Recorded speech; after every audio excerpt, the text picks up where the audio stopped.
ప్రభుత్వం మేము ఆహ్వానిస్తున్నాం. క్రైస్తవ దాంపత్యం అనే ఈ అంశం అనేక కోణాల్లో నుంచి మనం గత కొన్ని సంవత్సరాలుగా అధ్యయనం చేస్తూ వస్తున్నాం. ప్రత్యేకంగా క్రైస్తవ దాంపత్యం అన్నప్పుడు లోకం యొక్క కనుదృష్టి యావత్తు క్రైస్తవ కుటుంబం మీదనే ఉంటుంది. వీరికి మాకు ఉన్న వ్యత్యాసం ఏమిటి? వీరు మాకేమన్నా భిన్నంగా ఉన్నారా? మాకంటే గొప్ప లక్షణాలు వాళ్ళకి ఏమున్నాయి? వారు వారి దేవుని గురించి చాలా గొప్పగా చెప్తుంటారు. మనలో లేనిది వారిలో ఉన్నది ఏమిటి? ఇది లోకం ఎల్లప్పుడూ పరిశీలించే సంగతి. అయితే క్రైస్తవ కుటుంబం కూడా, దాంపత్యం కూడా, అంటే భార్యాభర్తల మధ్య ఉండే సంబంధం కూడా లోకంలో ఉండే వారికి భిన్నంగా లేకుండా వారిలాగానే ఉందనుకోండి. అన్ని విషయాల్లో మనలాగానే ఉన్నారు కదా వాళ్ళు. వాళ్ళకి మనకి ఏం వ్యత్యాసం లేదు కదా. ఇంకా వాళ్ళ దేవుడు గొప్పతనం ఏమిటి? ఇది లోకం నష్టపోవడానికి గల కారణం అవుతుంది. లోకం యొక్క క్షేమం క్రైస్తవుని యొక్క వ్యక్తిగత ప్రవర్తన మీద ఆధారపడింది. లోకంలో ఉన్న వ్యక్తుల రక్షణ క్రైస్తవుని యొక్క జీవిత విధానం మీద ఆధారపడింది. వారి ప్రవర్తన కానీ, వారి జీవిత విధానం కానీ, వారి సంబంధాలు కానీ, వారి అలవాట్లు కానీ ప్రభువును చూపించేవిగా ఉండాలి. అవి లేనప్పుడు సహజంగానే లోకానికి మనం ఒక బ్యాడ్ ఒపీనియన్ ఇస్తాం తప్ప, అయ్యో మేము కూడా ఇలా ఉండాలి, ఇలా ఎలా ఉండగలం, మేము ఉండలేకపోతున్నాం కదా, వీరు ఎలా ఉండగలుగుతున్నారు? ఈ ప్రశ్న వారిని వెంటాడుతున్నప్పుడు ఏదో ఒక రోజున ఖచ్చితంగా వారు అడుగుతారు, మీరు ఎలా ఇలా ఉండగలుగుతున్నారని. ఇలా ఉండడం ఎలా సాధ్యమవుతుందని వాళ్ళు అడుగుతారు. అప్పుడు ఖచ్చితంగా ఇది మా వల్ల కాలేదు, మేమిద్దరం ప్రభుని నమ్ముకున్న వాళ్ళం, ఆయన రక్తంలో కడగబడిన వాళ్ళం, ఆయన ఆత్మకు మేము నివాస స్థలాలం, కాబట్టే మేము ఇలా ఉండగలుగుతున్నాం అని మీరు చెప్పినప్పుడు అదే జీవితం మాకు కూడా కావాలి. మాకు మనశ్శాంతి లేదు, మా ఇరువురి మధ్యలో సరైన అవగాహన లేదు, మేమిరువురు కలిసి నడవడం కష్టంగా ఉంది, పిల్లలు ఉన్నారు కాబట్టి మేము కలిసి ఉంటున్నాం అంతవరకే. కానీ వాస్తవానికి మా మనసులు ఎప్పుడు విడిపోయి ఉన్నాయి. మనుషులంగా కుటుంబంలో కలిసి ఉంటున్నాం, లోకం కళ్ళకు, తల్లిదండ్రుల కళ్ళకు కలిసి ఉన్నట్టు కనపడుతున్నాం, కానీ మేము కలిసి లేము. యథార్థానికి మేము ఒకే ఇంట్లో విడిపోయి ఉన్నాము. మా అమ్మ నాన్నలకు అది చాలు, లోకానికి కూడా అది చాలు కదా, అందుకొరకే మేము ఇలా కొనసాగుతున్నాం. కానీ వాస్తవానికి మేము కలిసి లేం అనే వాళ్ళ యొక్క బాధని మనతో చెప్పుకునే అవకాశం ఉంటుంది. ఇంతెందుకు, మీతో నా వ్యక్తిగత జీవిత విషయం ఒకటి చెప్తాను. నేను అన్ని విషయాల్లో పర్ఫెక్ట్ అని చెప్పలేను, కానీ నా పిల్లలు నాతో అత్యంత సన్నిహితంగా ఉంటారు. నా ముగ్గురు పిల్లలు నాతో సన్నిహితంగా ఉంటారు. వారి హృదయం విప్పి నాతో మాట్లాడతారు, చాలా సన్నిహితంగా ఉంటారు. ముగ్గురు నా మంచం మీదే కూర్చుంటారు. ఒక్కోసారి ఈ చేయి నాది, నేను ఇక్కడ తల పెట్టుకుంటాను, నేను ఇక్కడ తల పెట్టుకుంటాను అని అంటే, మరి నేను అని మూడు ఆమె, నా కొడుకు ఒకవైపు, పెద్ద కూతురు ఒకవైపు, మూడు చిన్న ఆమె ఒకవైపు. ఇలా సన్నిహితంగా ఉంటాం, మాట్లాడుకుంటూ నవ్వుతూ ఉంటాం, సంతోషంగా ఉంటాం. నన్ను చూడడానికి కానీ ఎవరైనా సంఘానికి సంబంధించిన పిల్లలు వచ్చినప్పుడు వాళ్ళకి నిజంగా అది ఆశ్చర్యంగా ఉంటుంది. నాన్నకి ఎంత సమీపంగా పిల్లలు ఉంటారా అని.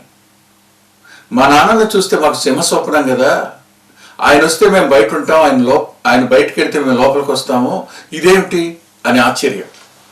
ఒక అమ్మాయి అయితే ఇలా అంది, ఏముందంటే, అంకుల్ నేను మీ దగ్గరగా రావచ్చా, మీ పక్కన నిలబడవచ్చా అంది. ఏమ్మా అన్న. ఏం లేదు అంకుల్ అంది. అప్పటికి నా కొడుకు కూతురు కూడా ఉన్నారు. ఆ పిల్ల దగ్గరికి వచ్చి నిలబడితే మా నాన్నకి ఎప్పుడు మేము దగ్గరగా లేవు అంది.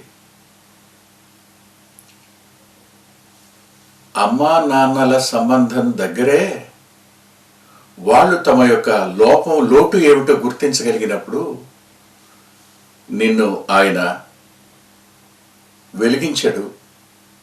కొండ మీద నువ్వు ఉండాలని కోరుకున్నాడు. కొండ మీద ఉండే పట్టణం మరువు కాదు అని అనుకున్నాడు. కానీ మరుగైపోతున్న పరిస్థితులు కనిపిస్తున్నప్పుడు అయ్యో నష్టపోయేది ఎవరు? మన పిల్లలు నష్టపోతారు, అనుమానం లేదు.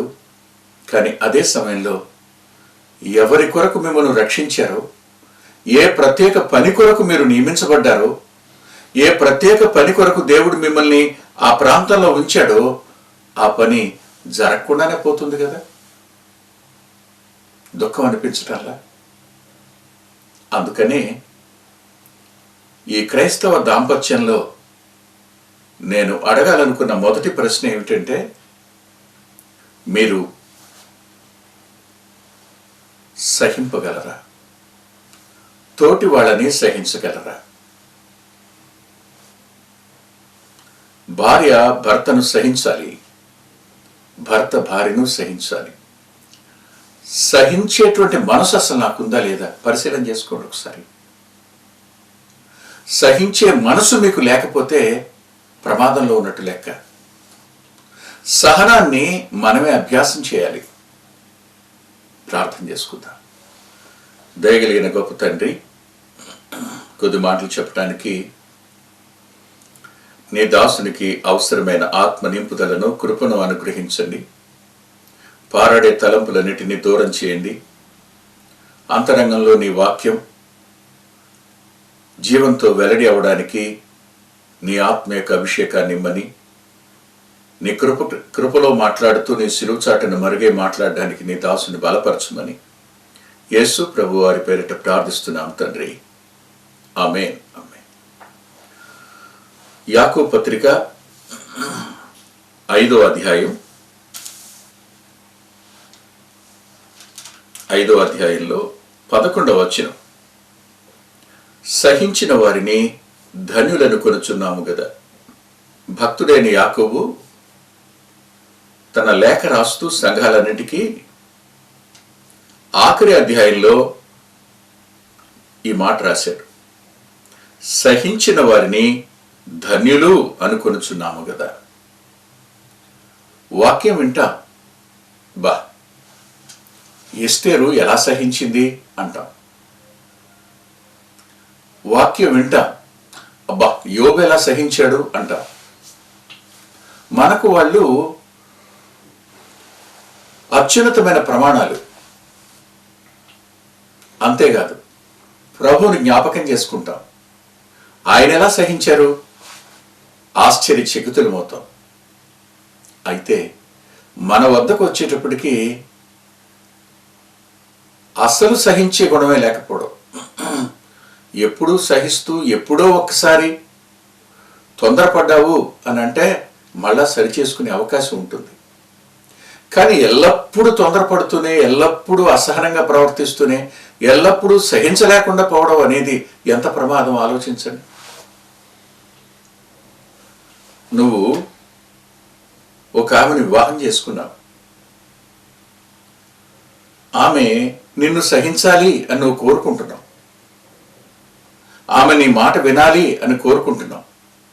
అన్ని విషయాల్లో నీతో ఆవిడ సహకరించాలని కోరుకుంటున్నావు. ఒకసారి ఆలోచించు. మరి ఇదే కమిట్మెంట్ నీకుందా? ఆమె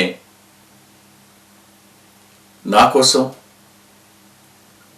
తాను ఎక్కడ పుట్టిందో, ఎక్కడ పెరిగిందో, ఎలాంటి సౌకర్యాల్లో పెరిగిందో అక్కడి నుంచి బయలుదేరి వచ్చింది. ఆమె ప్రపంచం వేరు, వారి అలవాట్లు వేరు, వారి సాంప్రదాయాలు వేరు, వారి ప్రాంతం వేరు. భిన్నమైనటువంటి పరిస్థితి నుంచి ఆమె వచ్చింది. నా దగ్గరకు తన తల్లిని, తండ్రిని, కుటుంబాన్ని మరిచి వచ్చింది వివాహం ద్వారానే. మరి నేను ఆమెను అర్థం చేసుకోవాలి. మొట్టమొదట ఆమెలో నాకేమి నచ్చలేదు. ఒకసారి ఆలోచించి, కొన్ని నచ్చని ఉంటాయి, ప్రతి వ్యక్తిలో నచ్చని ఉంటాయి. అలా ఉన్నప్పుడు ఇది వాక్యానికి విరుద్ధమైందా? ఖచ్చితంగా ప్రేమతో ఆమెకి చెప్పు, ఇది వాక్యం కాదు, వాక్యం విషయాన్ని ఒప్పుకోవడం లేదు. ఇద్దరు ప్రభువుని నమ్ముకున్న వాళ్లే కదా. ఇది సరిగ్గా సహవాసానికి, దేవుని నామానికి అపఖ్యాతి తెచ్చేది. ఇలా తొందరపడి మాట్లాడడం, ప్రతి చిన్నదానికి ఇతరులని ఆడిపోసుకోవడం, ప్రతి చిన్న విషయంలోనూ ఇతరుల మీద లేనివి కల్పించి చెప్పడం, ఉన్నవైనా చెప్పడం అనేది తప్పు. నువ్వు సహించాలి. ఇలా నువ్వే నీ భార్యకు బోధ చేసుకోవాలి. లేదు, ఆమెలో చాలా మంచి లక్షణాలు ఉన్నాయి, కొన్ని మాత్రమే అలాంటివి ఉన్నాయి. నువ్వు సహించగలగాలి. నువ్వు సహిస్తూ ఉన్నప్పుడు ఒకరోజు ఖచ్చితంగా ఆమె ప్రభు యొక్క సారూప్యతలోకి ఎదగడానికి నువ్వు కారణమవుతావు. సహించిన వారిని ధనిలు అని అనుకొనిచున్నాము కదా. ధనిలు అనే మాటకు ఆశీర్వదించబడిన వారు అని అర్థం. ధనిలు అంటే దీవించబడిన వారు అని అర్థం. సహించటం అనే మాట చాలా పెద్ద మాట, చిన్నదేం కాదు అది. ఎందుకంటున్నానంటే, వాస్తవానికి సహించడానికి ఏముండాలి? ఒకసారి మీరు రండి, కొరింథీయులకు రాసిన మొదటి పత్రిక 13వ అధ్యాయం. కొరింథీయులకు రాసిన మొదటి పత్రిక 13వ అధ్యాయం 4వ వచనం. ప్రేమ దీర్ఘకాలము సహించును. సహించడానికి గల కారణం, పెళ్లి చేసుకున్నాను కదా తప్పదు, ఏం చేస్తారు మరి? కాదు, ప్రేమ సహిస్తుంది. ప్రేమ సహిస్తుంది. సహించడానికి అవసరమైంది ప్రేమ. సహించలేకపోతున్నాము అని అనగానే ప్రేమలో తరిగిపోయాము అని అర్థం. ప్రేమలో తరిగిపోయామని. ఒకసారి మన వ్యక్తిగత జీవితాలని ఆలోచించేయండి. రక్షించబడ్డ వారమే, ఎన్నో సంవత్సరాలైంది, కానీ మన వల్ల జరిగిన పొరపాట్లన్నీ కుటుంబ జీవితంలో కానీ, ఉద్యోగ జీవితంలో కానీ, బయట సమాజంలో కానీ, సహవాస జీవితంలో కానీ, మాట వద్ద, ప్రవర్తన వద్ద, ఇచ్చి పుచ్చుకునే దగ్గర, ఒకరినొకరు అర్థం చేసుకునే దగ్గర, సంబంధాల వద్ద ఎన్ని పొరపాట్లు జరిగి ఉంటాయి. నేను పర్ఫెక్ట్ అని ఎవరు చెప్పలేరు కదా. అలా అయినప్పుడు ఆయన మన ప్రభువు కదా. ఆయనే మనల్ని సహించకపోయి ఉంటే ఇప్పటికి సజీవులంగా ఉండేవాళ్ళమా? లేదుగా. యోధా యొక్క కుమారుడు చేసిన పనిని దేవుడు సహించలేకపోయాడు. అవునుగా, గుర్తునుండాలిగా మీకు. అదే రీతిగా బయల్పెయోరు యొద్ద ఇశ్రాయేలీలు ఆ మోయాబీయులతో కలుసుకోవడం దైవాత్మ సహించలేకపోయింది. అప్పుడు ఏం జరిగిందో చూశారు కదా, మరణమే కదా సంభవించింది. మరి ప్రభు మనల్ని ఎంత సహిస్తున్నాడైనా, ఈ సహించడానికి వెనకున్న కారణం ఏమిటి? ప్రేమ కదా. ఇవాళ నీ భర్తను నువ్వు సహించలేకపోతున్నావు అంటే ప్రేమలో తరిగావని అర్థం. నీ భార్యను నువ్వు సహించలేకపోతున్నావు అని అంటే అర్థం ఏమిటంటే ప్రేమ నీలో తరిగిపోయింది అని అర్థం. మానవునికి అత్యవసరంగా కావలసింది ఏమిటి? ప్రేమే కదా. ప్రేమ లేని కార్యాలకు అర్థం ఏమిటి? ప్రేమ లేని సహవాసానికి అర్థం ఏమిటి? ప్రేమ లేని పరిచర్యకి అర్థం ఏమిటి? ప్రేమ లేని దాతృత్వానికి అర్థం ఏమిటి? ప్రేమ లేని దాంపత్యానికి మాత్రం అర్థం ఉందో చెప్పు. ఒక్కసారి ఎవరికి వాళ్ళ తొలినాటి ప్రేమ ఇప్పటి వరకు ఉందా? ఎన్ని సంవత్సరాలు అయింది మా దాంపత్యం? ఒకసారి ఆలోచించు. ఒక్కమారు నీ భర్త వైపు చూడు. వివాహం అయినప్పుడు తను ఎలా ఉండేవాడు, ఇప్పుడు ఎలా ఉన్నాడు? తన ఆరోగ్య పరిస్థితి ఏమైంది? తన శరీర సౌష్ఠవం ఎలా తయారైంది? మానసికంగా ఎలా అయ్యాడు? ఒకసారి అతని తల వెంట్రుకలు చూడు. ఇదివరకున్న చేత్తో ఆ బలం ఇప్పుడు ఏది? మాట్లాడే మాటలో ఆనాటి గాంభీర్యత ఏది? ఆనాటి స్పష్టత ఏది? ఇవన్నీ తరుక్కుంటూ వచ్చాయి కదా. అంటే ఏమైందనమాట? అతడు శక్తిని కోల్పోతున్నాడు, బలాన్ని కోల్పోతున్నాడు, ఆరోగ్యాన్ని కోల్పోతున్నాడు, తన యొక్క ఆయుష్ కూడా తరుగుతుంది. దేనికోసం? నీకోసం, పిల్లల కోసం కాదా? ఇలాంటప్పుడు కేవలం అతనిలో నీకు కనిపించిన ఏదో లోపాన్ని బట్టి నేను సహించలేకపోతున్నానని నువ్వు ఎల్లప్పుడూ భర్త మీద వ్యాజ్యమాడేదానివి గాను, పోట్లాడేదానివి గాను, తిరగబడేదానివి గాను, మనశ్శాంతి లేకుండా చేసేదానివిగా నువ్వు మారిపోతున్నావు అంటే నీవు అసలు దేవుని బిడ్డవి అనడానికి రుజువు ఎక్కడా? రుజువు ఎక్కడా? ఓ సోదరుడు ఇలా అన్నాడు, అన్నా మీరు మా ఇంటికి వచ్చి ఒక రోజు ఉండండి, తెలుస్తుంది మీకు. మా ఇంటికి వచ్చి ఒక రోజు ఉండండి, తెలుస్తుంది. ఆమె మందిరానికి వస్తుందని, ఆరాధన చేస్తుందని, మంచిగా ఉంటుందని, మంచిగా మాట్లాడుతుందని మీరు అంటున్నారు. వాస్తవమేనన్న కాదన్న నేను. బయట వాళ్ళందరితో మంచిదే, కానీ ఇంటిలోకి వచ్చేటప్పటికి మాత్రం ఆ అమ్మాయి ప్రవర్తన చాలా కష్టంగా ఉందన్న. నాకే కాదు, పిల్లలకు కూడాను. భార్యగా నీకు సహనం లేకపోవడం ఎంత ప్రమాదమో ఎప్పుడైనా ఆలోచించావా? ఎప్పుడైనా ఒకసారి నాతో పాటు సామెతల గ్రంథం దగ్గరికి రా. 31వ అధ్యాయం చూడు ఒకసారి. ఈమె యొక్క లక్షణం ఒకసారి జ్ఞాపకం చేసుకోండి మీరు. 31వ అధ్యాయంలో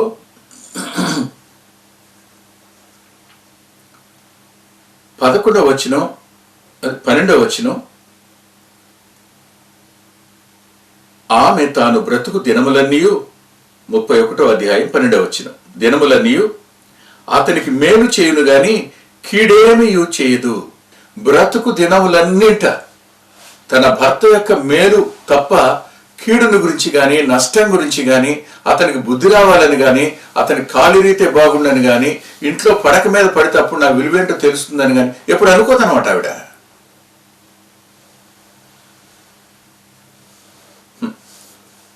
ఆశ్చర్యం ఏమిటంటే అనుమానాలన్నిటినీ తమ్ముళ్లకు, అన్నకు చెప్పి భర్తలను కొట్టించిన భార్యలు ఎంతమంది లేరు చెప్పండి. రేపొద్దున నువ్వు అతనితోనే సంసారం చేయాలి కదా. మీ తమ్ముళ్ళు వచ్చి నీ భర్తను కొడితే నువ్వు సంతోషించావు. నువ్వు తిరిగి జన్మించిన దానివేనా అసలు? ఎన్నిసార్లు పోలీస్ స్టేషన్ తీసుకెళ్ళావు భర్తని? సహనమేది నీకు? ఎక్కడ సహించావు? పైనుండి సంఘంలో నీకు ఒక స్థానం కావాలి, అన్నిటికీ నీ ముందుండాలి, అన్నిటికీ నీకు పేరు రావాలి, స్టేజ్ మీద నిన్ను సేవకుడు పొగడాలి. పొగడకపోతే చాలా కష్టం. సేవకులు ఏం చేస్తారు? తట్టుకోలేక అమ్మో అమ్మగారు అంటారు. అంతేగా? ప్రేమ లేని నీ దాంపత్యం, ప్రేమ లేని నీ పని ప్రయోజనకరమైందేనా? భర్త నీ వల్ల ఎంత మానసిక క్షోభను అనుభవిస్తున్నాడో ఎప్పుడైనా ఆలోచించారా? నేను భర్తల వద్ద కూడా వస్తాను, ఇప్పుడు భార్యలతో మాట్లాడుతున్నాను. అంతే కదా. మరో మాట చూడండి, 31వ అధ్యాయంలోను 23వ వచనం.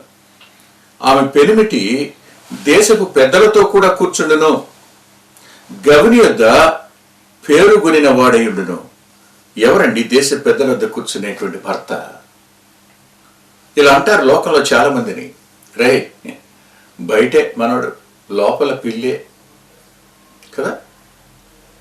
వాస్తవం రా, ఇక్కడికి వచ్చి అబ్బో చాలా కబుర్లు చెప్తాడురా, ఇంట్లో మాత్రం మ్యామ్యామే. ఎంత మందిని గురించి ఈ మాటలు బయట చెప్పుకుంటున్నారు. భార్య భర్తను గౌరవిస్తే, భార్య భర్తకి ఇవ్వవలసిన విలువిస్తే, భార్య భర్తకు లోబడి ఉంటే సమాజంలో భర్తకి ఎంత గౌరవం. ఏం చేయనన్నా, తట్టుకోలేకపోతున్నాను. నువ్వే ఒకసారి ఆలోచించు. నేను తట్టుకోలేకపోతున్నాను అంటున్నాను, బాగుంది. కానీ ఒక్కసారి ఆలోచించు, ప్రభు కంటే ఎక్కువ సహించేవా? ఎస్తేరు కంటే ఎక్కువ సహించావా? లేదే. నీ బాధలు నీకు చాలా ఎక్కువగా కనపడుతున్నాయి. ఒక్కసారి అసలు అతనిలో నీకేది నచ్చలేదో దాని వెనకున్న కారణం ఏమిటి ఎప్పుడైనా పరిశీలన చేసావా? అతను ఎందుకు అలా ప్రవర్తిస్తున్నాడు ఎప్పుడైనా ఆలోచించావా? దాని వెనక ఉన్న నిజమైనటువంటి కారణం, రియల్ రీజన్ ఏమిటో నీకు తెలిస్తే ఖచ్చితంగా అతను అర్థం చేసుకుంటావు. అతనితో చెప్తావు, ఇది మీ ప్రవర్తనకు మచ్చగా ఉందండి. ఇలా మీరు తొందరపడి మాట్లాడడం కానీ, ఆ పరుషమైన పదాలు పలకడం కానీ మీ వ్యక్తిత్వాన్ని దెబ్బతీస్తుందండి. మీరెంత మంచివారు. ఒకసారి భర్తను అనునయంగా చెప్పుకోగలగడం అనే దగ్గర ప్రేమ కావాలి. సహించడానికి, సహించి చెప్పడానికి కావాలి. ప్రేమించే భార్య ముందు ఏ భర్త అయినా ఓడిపోతాడు. ప్రేమించేటువంటి భార్య, ఆమె సత్ప్రవర్తన ఏ భర్త అయినా ఖచ్చితంగా ఆమె వద్ద అతడు ఓడిపోవలసిందే. ఎంత బాధ పెట్టేవాడైనా, ఎంత హింసించేవాడైనా. ఆలోచించండి. ఇప్పుడు సహించిన వారిని ధనిలు అనుకుంటున్నాం. ప్రేమ దీర్ఘకాలం సహిస్తుందన్నది లేఖనం. కానీ ఆ సహనం అనేది లేకపోవడం కారణం ప్రేమ లేకపోవడం. ఇప్పుడు ఆ ప్రేమ అనే దానికి నిలువెత్తి చిరునామా ఎవరు? మన ప్రియరక్షకుడే కదా. ఆయన కంటే ప్రేమ కలిగిన వాడు ఎవరున్నారు? ఒకసారి చూడండి ఆయన సహించిన తీరు. జననం వద్ద నుండి శిలువ మరణం వరకు ఆయన సహించిన విధానం అంతా చూస్తున్నప్పుడు ప్రతి చోట ప్రేమే. మరియ మార్తల వద్ద ప్రేమ. తన వద్దకు వచ్చి నిత్య జీవానికి వారసుడు అవటానికి నేనేం చేయాలి అన్న ఆ వ్యక్తిని చూసి ప్రేమించి ప్రేమే. ఆయన అందరినీ ప్రేమించినవాడు. ఈ ప్రేమ నేడు లోటైంది. ఆయన ప్రేమ సహించి రక్తం చిందించింది. ఆయన ప్రేమ సహించి మరణించింది. ఆయన ప్రేమే మూడవ దినాన తిరిగి లేవడానికి కారణమైంది. కుటుంబాలు మరలా పునరుజ్జీవించబడాలి అనంటే నీకు గాని నీ భర్తకు గాని అవసరమైంది దేవుని యొక్క ప్రేమ. రోమాపత్రిక 5వ అధ్యాయం 5వ వచనంలో రాసిన మాట నీ వ్యక్తిగత జీవితంలో నెరవేర్చబడాలి. పరిశుద్ధాత్మ చేత ప్రేమ నీ హృదయంలో కుమ్మరించబడితే అప్పుడు నువ్వు సహించగలుగుతావు. ఈ రోజైనా ప్రభు దగ్గరికి రండి, ప్రభువుని అడగండి, ప్రభు మీద ఆధారపడండి, ప్రభువుని క్షమించమని అడగండి. కుటుంబంలో నెమ్మది కావాలని కోరుకోండి. తలలోంచి ప్రార్థన చేసుకుందాం. దయగలిగిన గొప్ప తండ్రి, ప్రేమ కలిగిన మా దేవ, మరోమారు మీ లేఖనం వద్ద కొన్ని మాటలు మేము వినడానికి కృపనిచ్చారు. ఈ కొద్ది మాటలు మా ప్రియుల హృదయాలకు మేలు చేసేవిగాను, మేము మేలొందడానికి సాయం చేయమని, కుటుంబాలను మీరే మీ ఆత్మచేత సరిచేసి వారిలో మీ ప్రేమను కుమ్మరించి సహించడానికి శక్తిని అనుగ్రహించుమని యేసు ప్రభు వారి పేరిట ప్రార్థిస్తున్నాం తండ్రి. ఆమేన్. మరలా వచ్చేవారం ఇదే సమయాన్ని కలుసుకుందాం. దేవుడు మిమ్మల్ని దీవించునుగాక. అద్భుతమైన పుస్తకాలు అందుబాటులో ఉన్నాయి. అందులో అంత్యోక్ మినిస్ట్రీస్ నుంచి ప్రచురితమైన మీ ఆత్మీయ క్షేమానికి మేలు కలుగు చేసే పుస్తకాలు, మీ ఆత్మలను దేవుని కొరకై ఉజ్జీవింపచేసే పుస్తకాలు, ప్రభువులాగా జీవించడానికి ప్రేరేపించే పుస్తకాలను దైవాత్మ సహాయంతో రాయటం జరిగింది. పిల్లల కొరకై చిత్రీకరించబడిన 5 DVDలు అందుబాటులో ఉన్నాయి.